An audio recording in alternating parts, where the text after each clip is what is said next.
खुलुमबाय जेएन बर' निउज चेनेलाव नोंथांमोनखौ गासैखौबो बरायबाय। नोंथांमोना भिडिअखौ फारियै जोबजासे नायलांदो।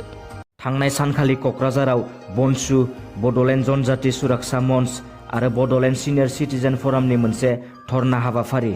बड'लेण्ड जनजाति सुरक्षा मंचनि मावफुं आफादगिरि दावराव देख्रेब नार्जारि, बड'लेण्ड कन्ट्रेक्टर एस'सिएशननि गाहाय नेहाथारि बिक्रम दैमारि आरो बारग' एमएलए हितेश बसुमतारिखौ पुलिस बिफाना हमनायनि हेंथायै बनसु, बड'लेण्ड जनजाति सुरक्षा मंच आरो बड'लेण्ड सिनियर सिटिजेन फरामनि बानजायनायाव मैया क'क्राझार सहरनि सिरलेन पार्कआव धरना हाबाफारि लानाय जायो।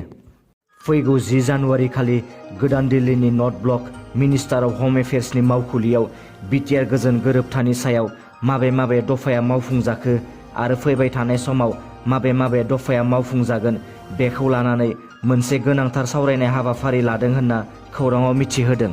फोरमायनाय बायदिब्ला बे गोनांथार सावरायलायनाया गोदान दिल्लीनि नर्थ ब्लक मिनिस्टार अफ हम एफेयार्सआव फैगौ 10 जानुवारि खालारखालि 11 रिंगायाव जागोन।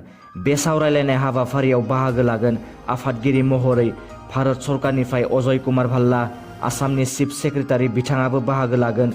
लोगोसेनो बिटिसिनि CM Pramod Boro', deputy chief Gobinda Basumatary, बिकेडब्लिउएसिनि चिफ मिहिनेश्वर बसुमतारि, एबसुनि हानजा आरो लोगोसे एनडिएफबिनि मोनब्रै फेक्सन्स थामहिनबा सिगनेटारि बिथांमोनाबो बे गोनांथार सावरायनाय हाबाफारियाव बाहागो लागोन। कामातापुरनि दाबियाव बिटिआरआ हाबनाय हाबिखौ लानानै बिटिआरनि गाहाय मावफुं सोद्रोमा प्रमद बर'आ बुङो, बे खोथाफोरा जेबो ओंथि गैया, मानोना आक्रासुनि लिडारफोराबो मोजाङै मिन्थिगौ। आक्रासुनि लिडारफोरा जा खोथा बुंदों बेफोर मोनसे गावसोरनि गोजोननाय लानो थाखायसो। लोगोसे बुंबावो, भारत सरकार, आसाम सरकार आरो बड'लेण्ड सरकारा बे ओनसोलफोरखौ लानानै कामातापुर रायजो दानाय नङा।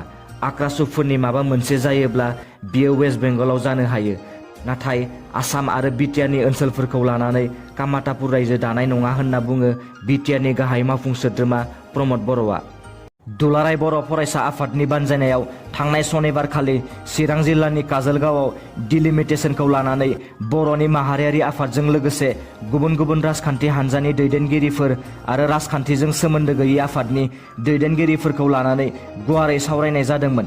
बे हाबाफारियाव गोबां जेंनाफोरनि सायाव सावरायनायजों लोगोसे बर' हारिनि माखासे जेंनाफोरखौ लानानै सावरायनाय जादोंमोन।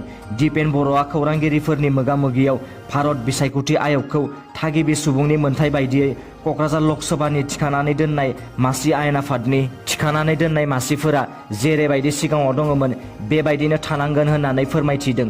बेजों लोगोसेनो बे गासैबो थिखानानै होनाय बिटिआर ओनसोलफोरनि 6थि सिडुलफोरा जेरैबायदि सिगाङाव दङमोन बेबायदिनो थानांगोन होननानै दिपेन बर'आ गोख्रों रावजों बुंदों। दुवार ओनसोल प्रदेश रायजोनि सिमा नायबिजिरनाया बे समाव जाफुंसारबाय। बर'फोरनि गेजेराव आलादा रायजो बड'लेण्डनि अनगायै आलादा रायजो दुवार ओनसोल बिग्राबो दं, नाथाय मोन्नैबो दाबिया दिनैसिम जाफुंसाराखै।